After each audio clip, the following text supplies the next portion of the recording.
കൊച്ചു കഥയുമായിട്ട് വന്നിട്ടുള്ളത്. കഥയുടെ പേരെന്താണെന്നറിയാവോ? ലഹരി വിപത്ത്. സ്കൂൾ വിട്ട് വന്ന അരുൺ എപ്പോഴത്തെ പോലെയല്ലാതെ ഭാഗമെടുത്ത് സ്വന്തം മുറിയിലേക്ക്. സാധാരണ നടുമുറിയിലെ സോഫയിൽ ബാഗും ബുക്കും വലിച്ചെറിഞ്ഞ് TV നോക്കി ചടഞ്ഞാണ് ഇരിക്കാറ്. അവനിനെ മാറ്റി അമ്മ പെട്ടെന്ന് തിരിച്ചറിഞ്ഞു. നല്ല ശീലങ്ങളൊക്കെ പഠിച്ചു വരികയല്ലേ, പോയി കുളിച്ചിട്ട് വാ, അമ്മ ഭക്ഷണം എടുത്തു വെക്കാം. അവൻ അമർത്തി മൂളി പടികേറി മുകളിലോട്ട് പോയി. അരുണേ അരുണേ, ചായ തണിഞ്ഞു പോകും, കുളി കഴിഞ്ഞില്ലേ? അരുണിന്റെ ശബ്ദവും ബഹളവും ഒന്നും കേൾക്കാതെ അമ്മ പടിയേറി മുകളിലോട്ട് പോയി.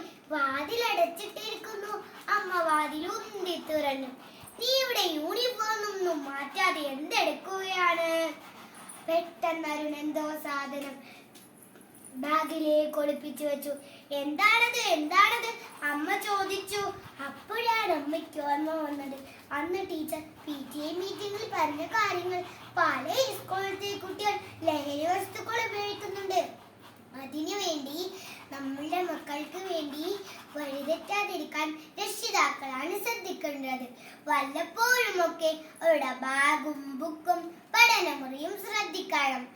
അമ്മ ബാഗ് എടുക്കാൻ കുനിഞ്ഞപ്പോൾ അരുൺ കോപത്തോടെ അമ്മയെ തള്ളിയിട്ട് പുഴക്കരയിലോട്ടോടി. പുഴക്കര വിജനമായിരുന്നു. അവിടെ ഇരുന്ന് കൂട്ടുകാരൻ തന്ന മുട്ടായി എടുത്തു പൊളിച്ചു കഴിച്ചു. എനിക്ക് ഒരാഴ്ചയായി മുട്ടായി തന്നു. ഇനി മുട്ടായി വേണമെങ്കിൽ 2000 രൂപ വേണം. 2000 രൂപ എങ്ങനെ ഉണ്ടാക്കുമെന്ന് ചിന്തിച്ചിരിക്കുമ്പോഴാണ് അമ്മയുടെ ഒരു ബാഗ് പരിശോധന. കുറേ നേരം കഴിഞ്ഞിട്ടാണ് അവൻ അവിടെ നിന്ന് എഴുന്നേറ്റത്. വീട്ടിന് മുമ്പിൽ വന്നു നോക്കുമ്പോൾ കുറേ ആൾക്കാർ അവൻ പരിമളിച്ചു നിന്നു. അതിലൊരാൾ ചോദിച്ചു, മോനെ ഇന്ന് സ്പെഷ്യൽ ക്ലാസ് ഉണ്ടായിരുന്നു, എന്താ വൈകിയത്? അതിലൊരാൾ പതുക്കെ പറഞ്ഞു, തലയടിച്ച് വീണതാർത്തെ. മോൾ ക്ലാസ് കഴിഞ്ഞു വന്നപ്പോൾ അമ്മയെ കാണാനില്ല, വാതിൽ തുറന്നു കിടക്കുന്നു. കരഞ്ഞപ്പോൾ അടുത്തുള്ള വീട്ടിലുള്ള ചേച്ചിമാരും കൂടി അന്വേഷിച്ചപ്പോഴാണ് അമ്മയെ കണ്ടെത്താൻ പറ്റിയത്. മുകളിലത്തെ മുകളിൽ തലയടിച്ച് വീണ് കിടക്കുന്നു, അനക്കമില്ലാതെ.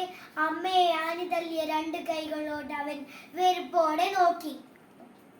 ഈ കഥയിൽ നിന്ന് നിങ്ങൾക്ക് എന്താണ് മനസ്സിലായ കൂട്ടുകാരി? നിങ്ങൾ ആരും ലഹരി വസ്തുക്കൾ ഉപയോഗിക്കരുത്. നമ്മളിൽ നിന്നും, നമ്മുടെ കുടുംബത്തിൽ നിന്നും, നമ്മുടെ നാട്ടിൽ നിന്നും, നമ്മുടെ രാജ്യത്തിൽ നിന്നും ഈ ലഹരി രാക്ഷസനെ ഒഴിവാക്കണം. ആ യുദ്ധത്തിൽ നമുക്കും പങ്കുചേരാൻ. ജയ്